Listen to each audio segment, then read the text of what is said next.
Una conversación desde la humanidad y el alma, un viaje por el perdón, la memoria y el tiempo. Una vez más, un encuentro íntimo con Jesús de Nazaret.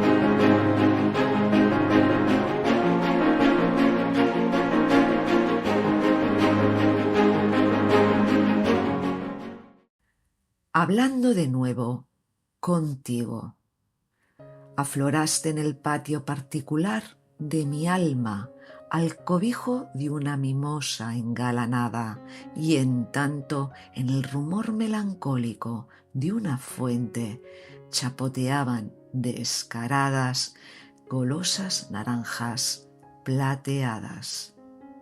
Y, sin embargo, tú, en tu destino, de primaveras jamás se regaron los caminos. Tú bien sabías que no era el mar a quien prometiste adornar de blancas guirnaldas tus eternos estíos. ¿Cierto o no? Este mensaje me recuerda a menudo su olvido, y es tu espíritu mi realidad, carente de héroes fingidos, y tu cruz el corazón partido de mi corazón en vilo. ¿Acaso no fuiste aquel joven que pronto entendió que el propio perdón no vive de la compasión ni de sus dolorosos duelos? ¿O fui yo? Tal vez por eso no me tomes a mal. De errores ya voy sobrada.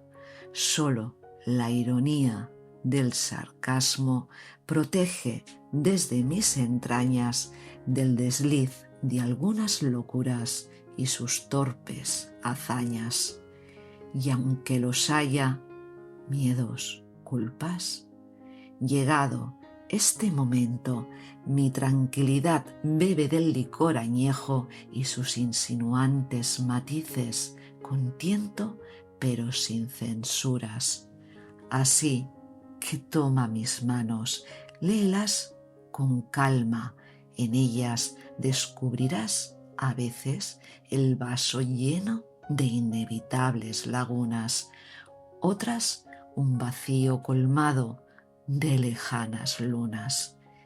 Y mientras tanto, el tiempo, qué frágil es el reloj con su tiempo en ascuas, mas no pasa absolutamente nada. Contigo iré, espero, más tarde que temprano, pero sí, contigo iré. Y, si me permites, con más conversaciones bajo el brazo. Muchas gracias por todo. Autora Elizabeth Mayol López, Cataluña, España.